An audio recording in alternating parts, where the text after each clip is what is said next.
All right, here we're going to look at credit card payments and a couple of other elements of credit cards. I can't emphasize enough. Credit card debt is incredibly problematic. Usually the APRs on credit cards are just super high. So you're going to see things like 21%, 23.5%, things like that. You're going to see things up to 30%. That's definitely realistic. Those are very realistic values. So that's a very, very, very bad thing. It's a good thing if it was you making interest. It's a bad thing if it's you paying interest. The other piece of this is I'm giving you a couple of these formulas. We're going to let Excel do the work for us. Again, let Excel do the work. So I'll remind us, here's our regular deposits and payments spreadsheet, and this one's got our page one was the regular deposits, and the second page here, the second sheet, is credit card. So we're going to use that. All right. Now let's take a look at the first example. So the previous statement for your credit card balance, or for your credit card, had a balance of $670, meaning you still owed that amount. You didn't pay everything off the previous month. Now, anytime that happens, you're going to be subject to paying some sort of extra fee, which we call a finance charge.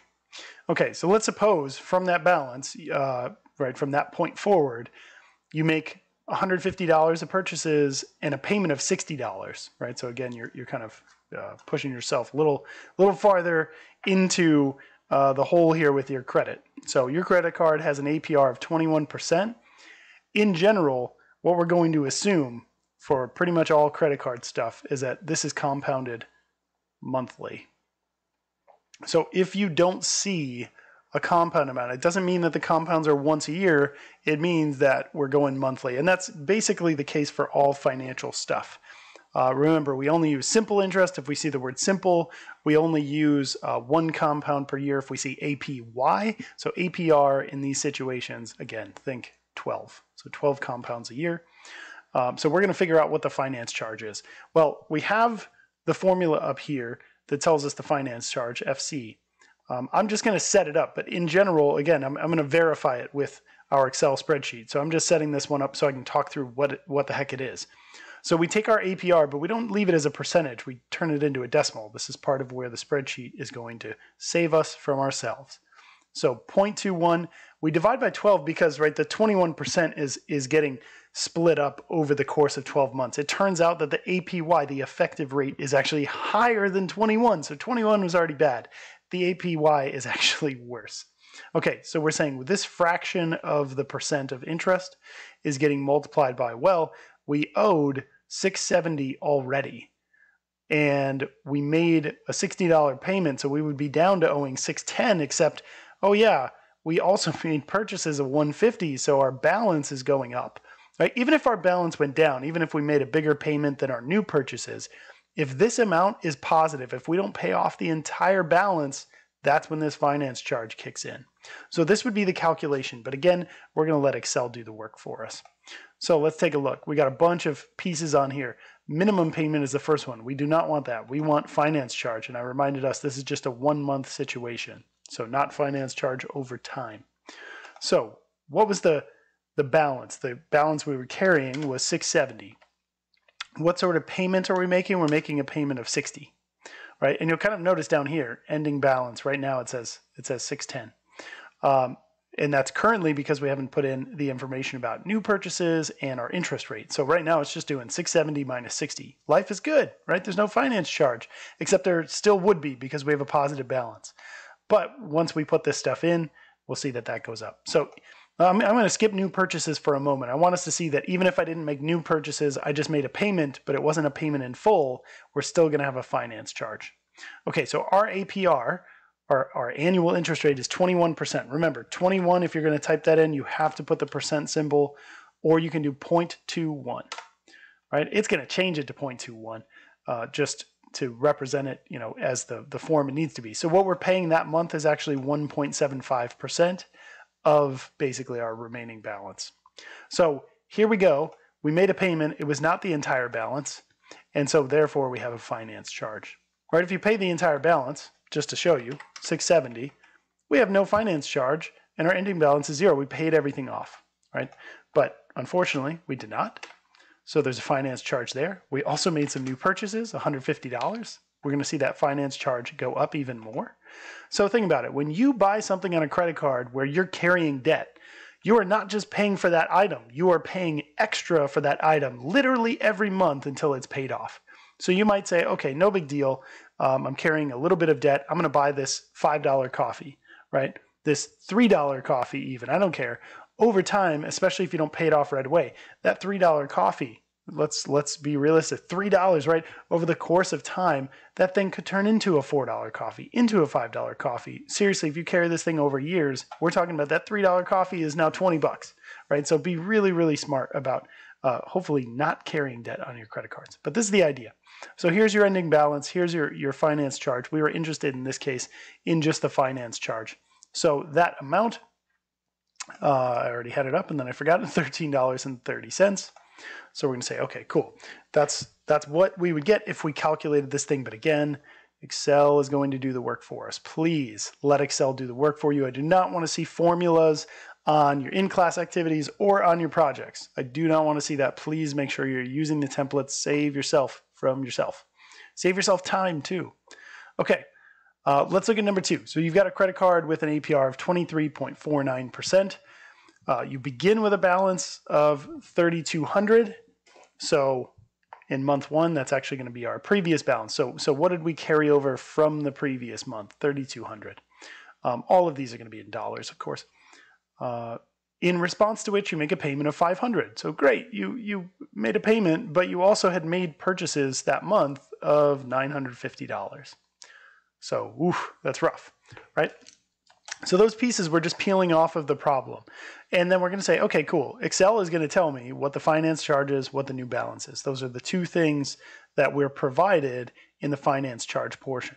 So we started off with a balance of $3,200. We said, okay, I made a payment of $500, but purchases of $950. So payment is $500, purchases $950. Oops, not $980, $950. And then our interest rate, we said was, I think it was 23.49. Yes. Sorry, I got to toggle back and forth to see that. So 23.49. Again, if I hit enter here, we're going to see some astronomical amounts, right? This would be crazy.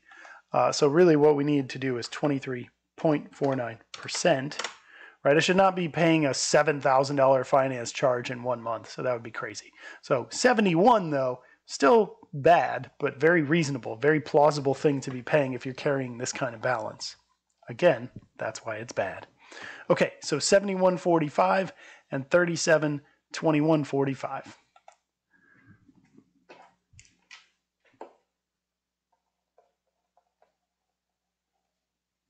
And what did we say? 37.21.45. Is that right? Again, sorry about the toggling back and forth, but yeah, 37.21.45. Good. So if we say, cool, so that was the first month, and at the end of that month, here's our balance, 37.21.45. That balance in month 2 is going to become our previous balance. It's going to be what we carried over. So 37.21.45. Here's what I owe. And so that next month, the next month, we're going to start here. You make a payment of $600. Cool, you upped your payment by a little bit, right? Of course, our finance charge was almost that $100 of difference, but that's fine. So we pay $600, and you also charge $350. Okay, your payments are up, your purchases are down. This is a good thing. So hopefully we see a reduction in our balance, right? The previous month, our balance definitely went up. That was not a good thing. So let's see. We're going to change the previous balance. We're going to steal it from the old balance. So we're going to say, okay, this number right here, 37.21.45, is now our present value.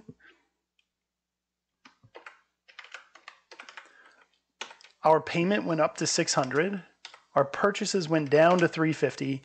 And of course, our interest rate shouldn't change. And just like before, right, if we see this looks like 0.23, we see up here, if we go up to the formula bar, we would see that this is really 23.49, and we can even see it when we click on the cell. But if I just hit enter, it's going to just round to 2 decimal places. If you want to see it all, right, just move the decimal place over a little bit. That's fine. Okay, so this month we had a finance charge of $67.95. So I'm going to pop back over here. $67.95. And we're going to have a new balance of $35.39.40.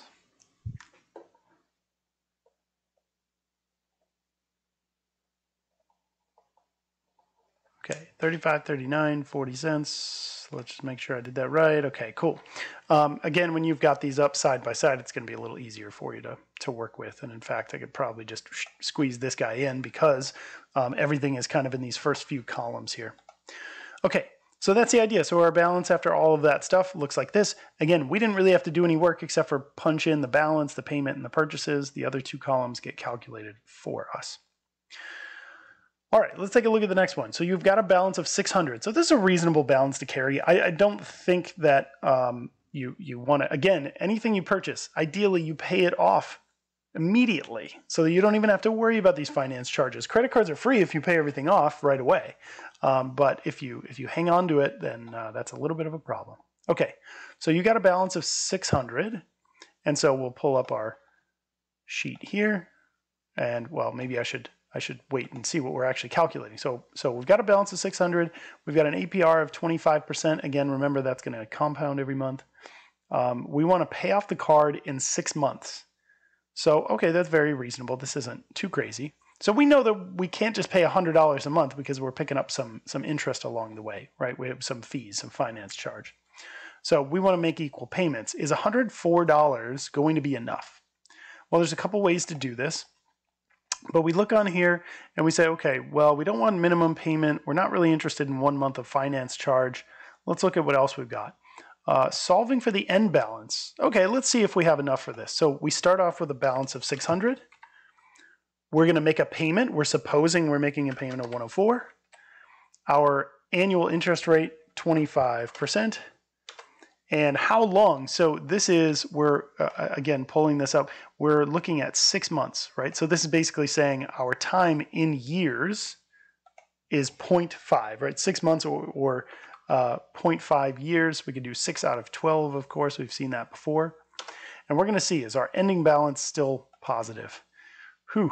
Unfortunately, our ending balance is positive, right? So what that means is I'm still carrying a balance. If this thing turns red, if it turns red, that means it's a negative balance, means we paid everything off.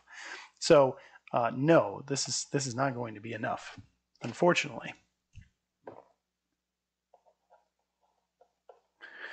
We can justify this if we want to explain why not. We say we're still carrying a balance of $21.60, right? This is the ending balance value.